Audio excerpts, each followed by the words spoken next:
Hello बच्चों, आज मैं आपके लिए लेके आया हूँ नीट के पॉइंट ऑफ व्यू से एक बहुत ही बढ़िया इंपॉर्टेंट क्वेश्चन। आपको मजा आएगा और दो ऐसे पॉइंट बताऊंगा आपको जो 90% से ज्यादा बच्चों को नहीं पता होता, जिसकी वजह से वो क्वेश्चन को गलत कर देते हैं। अब पहले हम इस क्वेश्चन को जैसे दिया है उसको बताता हूँ और उसको सोल्यूशन में बताऊंगा, उसके बाद वो दो पॉइंट बताऊंगा। क्वेश्चन है, a body start from rest at time t equals to 0। एक ऑब्जेक्ट है या बॉडी है, वो रेस्ट में है और रेस्ट से स्टार्ट होती है, और जब वो रेस्ट से स्टार्ट होती है यानी कि तो उस समय टाइम कितना हो रहा है, 0। यानी कि ऑब्जर्वेशन जब हमने स्टार्ट करा, तो जब भी हम कोई ऑब्जर्वेशन स्टार्ट करते हैं तो टाइम को हम 0 ले लेते हैं उस समय, और उस जब टाइम 0 तो वो बॉडी भी रेस्ट में है। उसका टाइम बढ़ता है तो बॉडी चलना शुरू कर देती है। The acceleration time graph is shown in figure. Acceleration time दे रखा है, हॉरिजॉन्टल लाइन टाइम को रिप्रेजेंट कर रही है, इस पॉइंट पर 11 सेकंड हो रहे हैं। वर्टिकल लाइन जो है या वर्टिकल एक्सिस वो एक्सेलरेशन को रिप्रेजेंट कर रही है, एक्सेलरेशन मीटर पर सेकंड स्क्वायर में दे रखा है, इस पॉइंट पर एक्सेलरेशन 10 है।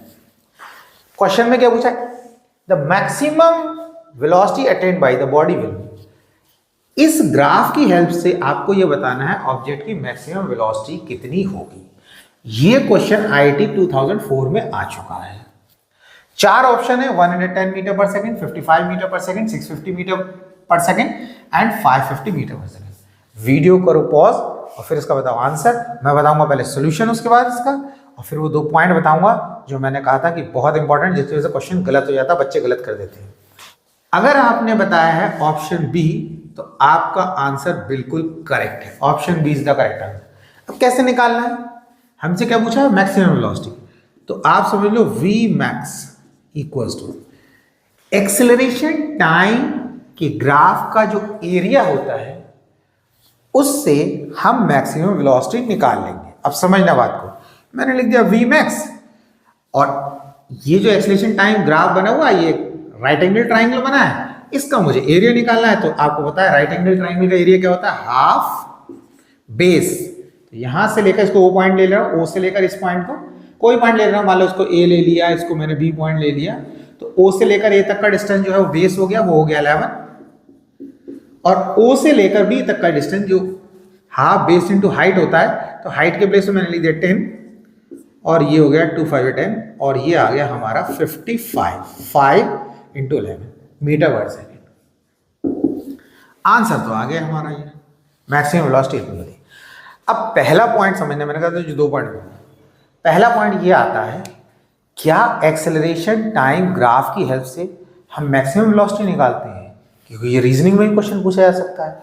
तो आप ये ध्यान रखना बच्चों, एक्सेलरेशन टाइम ग्राफ का जो एरिया होता है वो मैक्सिमम वेलोसिटी नहीं बताता। अगर आपसे कोई पूछता है ना कि एक्सेलरेशन टाइम ग्राफ का एरिया क्या रिप्रेजेंट करता है, तो आपको बोलना है एक्सेलरेशन टाइम ग्राफ का area change in velocity represent करता है। क्या करता है, change in velocity, change in velocity. बात समझ में आई, पहला पॉइंट। तो लगेगा इससे इसमें कैसे आ गया, इसमें तो डायरेक्ट हमने लगा दिया कि एक्सेलरेशन टाइम ग्राफ का एरिया जो होता है वो तो चेंज इन वेलोसिटी, तो मैक्सिमम वेलोसिटी कैसे आ गया। तो एक चीज समझना, मैक्सिमम वेलोसिटी इसलिए आ गया ये कि जो ऑब्जेक्ट की इनिशियल वेलोसिटी थी वो तो थी 0, तो जो चेंज इन वेलोसिटी आया वो आया 55। तो हम जो होता है मैक्सिमम वेलोसिटी कैसे निकालते हैं, वो निकालते हैं जो इनिशियल वेलोसिटी दी होती है उसमें ऐड करके, इनिशियल वेलोसिटी थी उसमें ऐड करके। तो जब इनिशियल वेलोसिटी, इन्होंने क्वेश्चन क्या बोला है कि ऑब्जेक्ट रेस्ट में है, तो उसकी इनिशियल वेलोसिटी तो 0 हो गई, और जो ये एक्सेलरेशन टाइम के ग्राफ का जो एरिया होता है वो चेंज इन वेलोसिटी लाता है। तो जो चेंज इन वेलोसिटी निकल के आया वो 55 आया।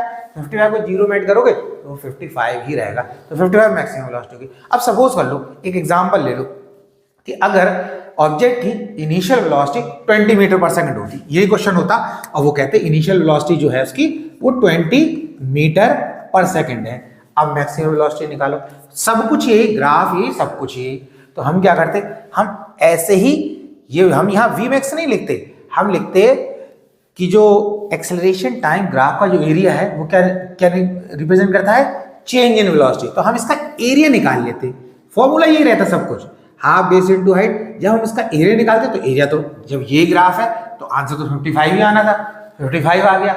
तो ये क्या आया, चेंज इन वेलोसिटी, और इनिशियल वेलोसिटी कितनी है 20, तभी हम इस 55 में इस 20 को जोड़ देते तो ये हमारा 75 मीटर पर सेकंड। तो अगर इनिशियल वेलोसिटी 20 दे रखी होती और आपसे मैक्सिमम वेलोसिटी पूछा होता तो हम उस समय आंसर बताते 75। तो बात यहां पे समझना है, क्योंकि इनिशियल वेलोसिटी 0 थी, इसीलिए हमने इस एक्सेलरेशन टाइम ग्राफ का एरिया निकाला, उससे डायरेक्ट हमारी मैक्सिमम वेलोसिटी आ गई। तो एक तरीके से देखा जाए तो ये जो हमने लिखा कि वी मैक्स, तो ये नहीं है, एक्सेलरेशन टाइम ग्राफ का एरिया जो होता है वो यहां में लिखना चाहिए था क्या, चेंज इन वेलोसिटी को रिप्रेजेंट करता है यहां पे सी, चेंज इन वेलोसिटी, ये निकलता है एक्सेलरेशन टाइम ग्राफ एरिया से। और अगर इनिशियल वेलोसिटी 0 है तो ये वेलोसिटी जो भी निकल के आएगी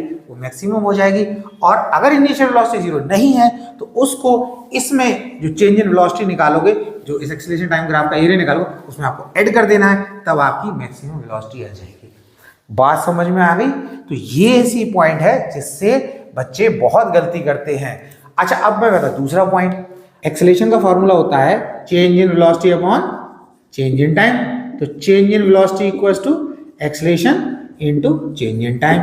तो एक्सेलरेशन को टाइम से मल्टीप्लाई करा तो क्या आया, डेल्टा गया है ना, तो चेंज इन वेलोसिटी, तो चेंज इन वेलोसिटी रिप्रेजेंट करता है। अब क्या होता है, जैसे आपसे कोई दूसरा पूछ ले, कोई कह दे फोर्स और टाइम का ग्राफ है, उसका एरिया क्या रिप्रेजेंट करता है, तो फोर्स इंटू टाइम किसके बराबर होता है, इम्पल्स।